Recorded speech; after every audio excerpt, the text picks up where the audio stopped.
জয় নিতাই, জয় রাধে। হরিদাস ঠাকুর বলছে উচ্চস্বরে নাম সংকীর্তন করলে কি হয়।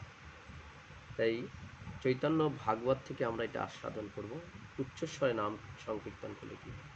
বিপ্র বলে উচ্চ নাম করিলে উচ্চার শতগুণ পূর্ণ হয় কি হেতু ইহার। এইবার হরিদাস ঠাকুর বলছেন, হরিদাস বলেন, শুনহ মহাশয়, যে তত্ত্ব ইহার বেদে ভাগবতে কয় সর্বশাস্ত্রে স্ফুরে হরিদাসের শ্রীমুখে লাগিলা করিতে ব্যাখ্যা কৃষ্ণানন্দ সুখে। শুনো বিপ্র শকত শুনিলে কৃষ্ণ নাম পশু পক্ষী কীট যায় শ্রী বৈকুণ্ঠ ধাম। মানে বলছেন কৃষ্ণ নাম যদি একবার কেউ শ্রবণ করে তাহলে পশু পাখি কীট শ্রী বৈকুণ্ঠ ধামে তারা যায়। পশু পক্ষী কীট আদি বলিতে না পারে, শুনে সে হরিনাম তারা সবে তরে। অর্থাৎ পশু পাখিরা তো বলতে পারে না, তাই হরিনাম যদি উচ্চস্বরে করা হয় তারা শ্রবণ করে, তাই সেই শ্রবণ করাতে তারা বৈকুণ্ঠ ধামে প্রাপ্ত হয়। তাহলে নামের কত শক্তি দেখো। তাই বলছে নাম ও আপনে সে তরে, উচ্চ নাম সংকীর্তন পর উপকারও করে। এতে উচ্চ করি কীর্তনও করিলে শতগুণ ফল হয় সর্বশাস্ত্রে বলে। জপকর্তা হইতে উচ্চ সংকীর্তনকারী শতগুণ অধিক পুরাণে কেনে ধরি। শোনো বিপ্র মন দিয়ে ইহার কারণ, জপি আপনারে সবে করায়ে পোষণ। উচ্চ করি করিলে গোবিন্দ সংকীর্তন, জন্তু মাত্র শুনিয়ায় পায় বিমোচন। যে হয় পাইয়া নর বিনে সর্ব প্রাণী, না পারে বলিতে কৃষ্ণ নাম হেন ধ্বনি। ব্যর্থ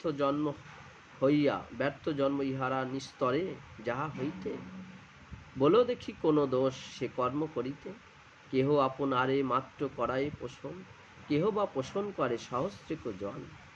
দুই থেকে বড় ভাবি বুঝো আপনি, এই অভিপ্রায় শুনো উচ্চ সংকীর্তনে। সেই বিপ্র শুনি হরিদাসের কথা, বলিতে লাগিল সক্রদে মহা দুর্বচন।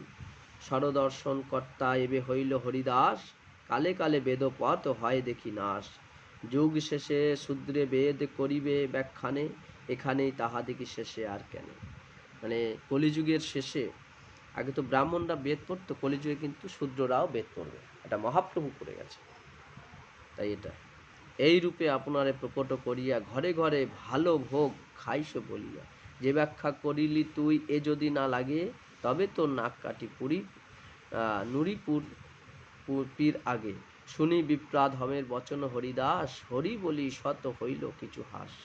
মানে সেই ব্রাহ্মণের কথা শুনে হরিদাস ঠাকুর কিছু হাসলো। প্রত্যুত্তর আর কিছু তারে না করিয়া চলিলেন উচ্চ করি কীর্তন গাইয়া। যে বা পাপী সভাসদ সেও পাপমতি, উচিত উত্তর কিছু না করিল উতি। এ সকল রাক্ষসে ব্রাহ্মণ নামমাত্র, এই সব জনজম যাতনারও পাত্র। কলিযুগে রাক্ষস সকল বিপ্র ঘরে, জন্মিবে এক সুজনের সিংহা করিবারে। মানে খুব সুন্দর বলেছেন কথাটা, দেখেছ।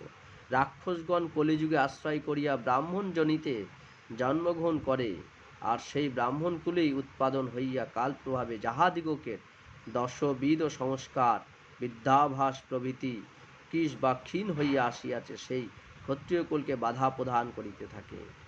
কলিযুগে হচ্ছে খুব ভয়ঙ্কর যুগ, শাস্ত্রে খুব সুন্দর বলেছে। এই জন্য সবাই মিলে হরিনাম সংকীর্তন করো, উচ্চস্বরে হরিনাম করো, যাতে জীবের কল্যাণ হয়। জয় নিতাই, রাধে।